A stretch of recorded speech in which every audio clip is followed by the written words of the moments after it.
Hello, on se retrouve aujourd'hui pour le bilan du mois de juillet. Comme tous les autres mois, je vais vous présenter donc ce que j'ai fait ce mois-ci en crochet, ce que j'ai lu et les activités autres qu'il y a pu avoir, les films au cinéma, les sorties, etc.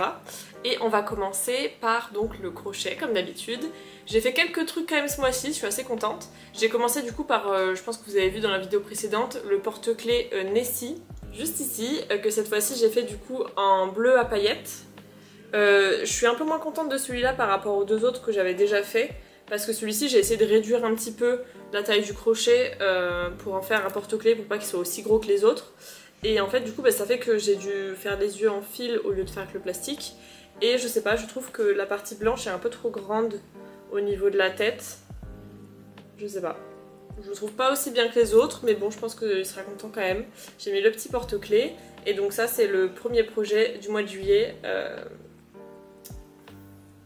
Et donc ça c'est le premier projet crochet du mois de juillet que j'ai terminé.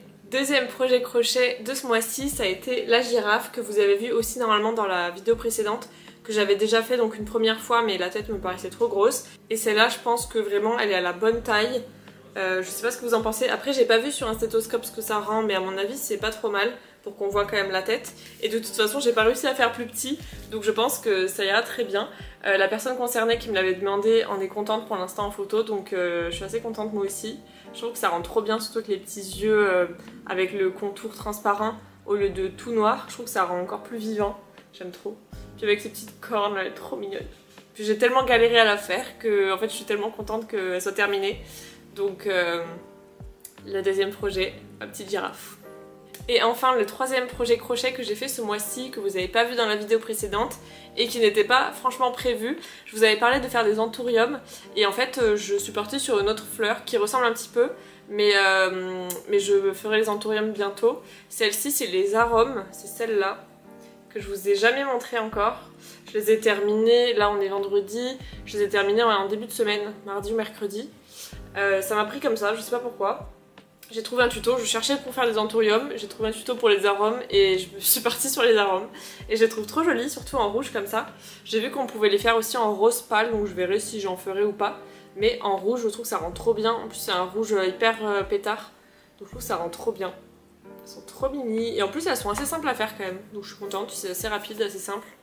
Donc voilà, les petites fleurs que je vais pouvoir rajouter dans le pot pour le deuxième bouquet pour ma grand-mère. On avait du coup déjà les pivoines, les deux qui sont là, et les 3 jonquilles, et on peut rajouter du coup les 2 arômes. Niveau crochet, on a terminé, on avait le petit Nessie, la tête de la girafe et les 2 arômes. J'ai pas eu le temps de faire plus parce qu'après j'ai eu des vacances et tout, et j'ai aussi pas mal lu aussi ce mois-ci. Du coup là pour le crochet on a terminé, j'avais fait 2 fleurs et 2 autres projets. C'est pas trop mal, j'ai encore pas mal de projets pour ce mois-ci, pour le mois d'août, mais je sais pas si je vais avoir le temps de faire tout ce que je veux. Mais du coup on va passer à la catégorie lecture, et j'ai lu encore 2 livres ce mois-ci. D'ailleurs j'avais mis sur Goodreads, c'est l'application que j'ai depuis très longtemps pour suivre mes lectures. J'avais mis l'objectif au 1er janvier de lire 12 livres dans l'année, donc un par mois, pour essayer de me relancer dans la lecture, et c'était censé être un challenge pas facile. Et en fait, en cochant donc le 2e livre de ce mois-ci, je me suis rendu compte que j'ai atteint du coup mon challenge des 12 livres pour cette année, et on était fin juillet. Du coup je suis trop contente parce qu'il me reste encore 5 mois pour lire. Oui c'est ça, 5 mois pour lire, et je suis déjà arrivée à mon challenge que je pensais être pourtant difficile à atteindre. Et du coup là j'en ai encore 2 et je pense que je vais en lire 2 encore le mois prochain. Donc je suis assez contente d'avoir essayé de garder ce rythme là et d'avoir repris la lecture, parce que l'an dernier je crois que j'ai lu un livre de toute l'année. Donc là je suis trop contente d'avoir pu au moins faire ça. Donc le premier livre que j'ai lu ce mois-ci c'était encore un Aunt Dimitri. J'essaye en ce moment de faire, je sais pas si vous voyez, de faire le début du mois avec un Aunt Dimitri et la seconde partie du mois avec un autre livre pour changer, pour alterner, pour pas faire que la même saga tout le long de l'année. Du coup là je crois que c'est le 9e tome si je dis pas de bêtises, c'est Snowbound, et celui-ci il était assez sympa parce que comme le précédent, c'est donc le personnage principal la personnage principale qui est bloquée dans un chalet pendant une tempête de neige avec des inconnus, et ils vont avoir un petit peu des mystères à régler et bien s'entendre et essayer de comprendre les mystères qu'il y a dans la maison et entre eux, qui sont ces personnes, qu'est-ce qu'ils viennent faire ici, etc. et c'était super sympa à lire, comme le précédent où ils étaient coincés dans un château je crois, mais c'était une toute autre situation, mais c'était pareil, c'est tout dans un endroit avec plein de personnages et un petit peu devoir se débrouiller à essayer de trouver qui est qui, qu'est-ce qu'ils font là, qu'est-ce qu'ils sont venus chercher, qui est le coupable de tous ces mystères, etc. Et du coup celui-ci était assez sympa à lire, il a été super rapide, je crois que je l'ai lu en quelques jours, ce qui est assez rare, mais du coup je suis assez contente et j'espère que les prochains seront tout aussi bien. Second livre de ce mois-ci, qui a été vachement plus long à lire pour le coup, c'est Les 7 maris d'Evelyn Hugo. J'avais vu qu'il y avait pas mal de commentaires sur Goodreads du coup pour ce livre-là, et je vois qu'apparemment c'est un phénomène TikTok. D'ailleurs ce sticker est vraiment très très moche, mais du coup ça veut dire que j'imagine il a beaucoup plu, ou en tout cas les gens en ont beaucoup parlé sur les réseaux. Je m'attendais vraiment à autre chose. En vrai il était assez sympa, mais très très très long je trouve par rapport aux autres. On est à 500 pages. D'habitude je suis dans les 200-300 pages maximum, et là pour le coup c'est écrit tout petit et les pages sont vraiment fines comme du papier à cigarette quoi. Du coup t'as l'impression de pas avancer parce qu'en fait tu tournes les pages mais l'épaisseur qui est déjà passée elle augmente pas des masses. Mais sinon niveau histoire je trouve que c'était un petit peu long en vrai. Je pensais qu'il allait se passer plus de choses que ça, mais c'est vraiment littéralement une femme qui explique tout ce qui s'est passé avec ses maris, comment ça se fait qu'elle en est arrivée à les marier, toute sa vie en fait, et tous les hommes qu'elle a rencontrés sur son chemin, bons comme mauvais, dans les deux.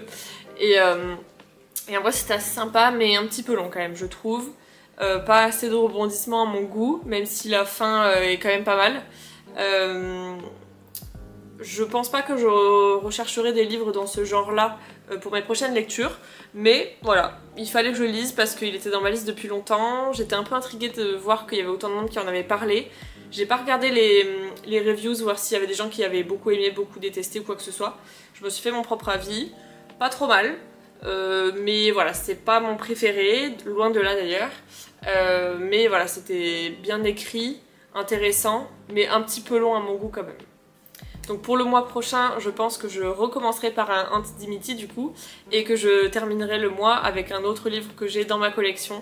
Je sais pas encore lequel, mais quelque chose qui change d'Anti-Dimity et quelque chose qui change des 7 maris d'Evelyn Hugo. Peut-être quelque chose de retour dans la mythologie par rapport à Circé que j'ai lu je crois le mois dernier.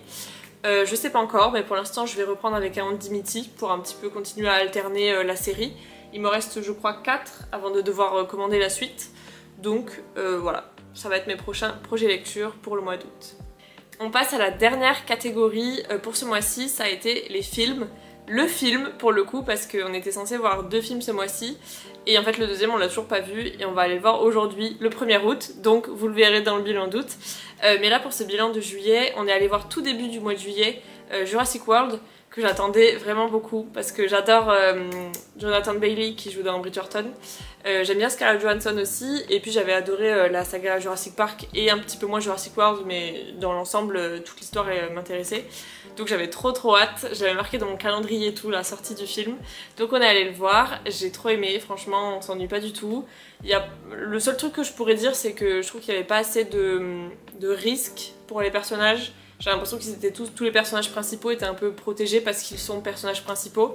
Et on n'avait pas ce doute de se dire mince, est-ce qu'ils vont faire mourir vraiment un de ces persos ou quoi, parce que il arrive vraiment pas grand chose je trouve de grave, alors que franchement pour tout ce qu'ils ont traversé pendant le film, je me dis il aurait pu en avoir au moins un ou deux qui meurent quoi. Mais après je me dis c'est le premier, peut-être que s'ils refont un 2 et un 3, il y aura un petit peu plus de pertes humaines dans les prochains. Mais sinon les images magnifiques, les acteurs incroyables, franchement j'ai trop adoré ce film. J'espère vraiment qu'ils vont faire une suite et qu'elle soit aussi bien, et qu'on garde Jonathan Bailey en acteur principal parce que c'est très bien de le voir, c'est très intéressant de le voir enfin au cinéma, autre que dans Bridgerton. Donc voilà. J'ai toujours pas vu d'ailleurs Wicked dans lequel il est, qui est sorti l'année dernière. Et je sais que le 2 sort en fin d'année je crois, donc il faudra que je voie le 1 vite fait avant de voir le 2 au moins au cinéma, pour revoir Jonathan Bailey dans un autre rôle que Anthony Bridgerton. Dans les sorties de ce mois-ci, il y a beaucoup moins de choses que le mois dernier. Là on a simplement fait du coup les feux d'artifice du 14 juillet, 13 et 14 juillet, dans les environs, c'était très sympa. Et je pense que ce sera les seuls feux d'artifice qu'on verra cette année, puisque je verrai pas ceux du 15 août. Donc franchement j'étais assez contente de pouvoir les voir. On a vu que ceux du 14 parce que le 13 juillet il y avait tellement de vent qu'on n'a pas pu. Mais bon, c'est comme ça, c'est la vie. Moi je préfère qu'il n'y ait pas le feu d'artifice et qu'on n'ait pas le feu non plus dans la nature autour de chez nous. Donc ça c'est pas très grave, mais le 14 on a pu en voir un. Donc ça j'étais assez contente parce que j'aime bien, c'est assez sympa à voir. Et sinon, deuxième sortie, ça a été une semaine de vacances en Espagne. C'est aussi pour ça que j'ai pas trop eu le temps de crocheter plus. J'avais amené uniquement là-bas les parties de la girafe pour assembler les cornes, les oreilles, etc. Mais autrement j'avais rien pris d'autre. J'avais pris un livre mais j'ai pas trop eu le temps de l'avancer non plus. C'était les 7 maris d'Evelyn Hugo mais que j'ai pas vraiment avancé là-bas et que j'ai plus avancé ici en revenant. Mais du coup c'était assez sympa, ça fait une pause trop bien, ça faisait trop longtemps. Et ça fait du bien de voir un petit peu le soleil et la plage et tout. Même si oui j'habite dans le sud, mais c'est différent de pouvoir sortir de chez soi et de vivre ailleurs quelques jours. Donc voilà, c'est pour ça que j'ai pas trop avancé crochet ni lecture ce mois-ci. Mais je pense que ça sera pas mieux le mois prochain puisque j'aurai 2 semaines de vacances. Donc on va voir ce qu'on peut faire. Pas de pression, d'ailleurs vous mettez pas de pression non plus pour tout ce qui est deadline avec vos projets, que ce soit crochet, lecture ou quoi que ce soit. C'est censé rester du kiff et moi je me dis si je me force à faire quelque chose ou que je me dépêche ou quoi que ce soit, c'est plus du kiff, c'est plus autant le kiff que si je le faisais juste à ma façon et à mon rythme. Du coup je préfère vraiment faire à mon rythme et tout pour pas me bloquer, pour pas que ça me dégoûte du crochet ou de la lecture ou quoi que ce soit. Et ça marche très bien comme ça, c'est censé être une passion, un hobby. Et ça marche très bien, donc je fais ça mollo mollo. Si j'ai pas grand chose dans mon bilan le mois prochain, c'est pas grave, vous me direz rien je pense. Mais du coup voilà, je vais voir ce que je peux faire. Je vous ferai de toute façon une vidéo à la moitié du mois je pense. J'essaye de faire ça en ce moment, je sais pas si vous le voyez. À peu près toutes les 2 semaines une vidéo, un projet, quoi que ce soit, et ensuite le bilan en fin du mois. Et donc de toute façon avant le bilan d'août, je vous retrouverai à la milieu du mois à peu près pour une nouvelle vidéo. Vous verrez bien ce que c'est. Voilà, donc n'hésitez pas vous à me partager en commentaire ce que vous avez fait ce mois de juillet, que ce soit crochet, tricot, lecture, sortie, cinéma, quoi que ce soit. Dites-moi, j'aime trop voir ce que vous faites un petit peu de votre côté. Et puis n'hésitez pas à mettre un petit like, à vous abonner si c'est pas déjà fait. Et puis on se retrouve bientôt pour une prochaine vidéo. Bye bye!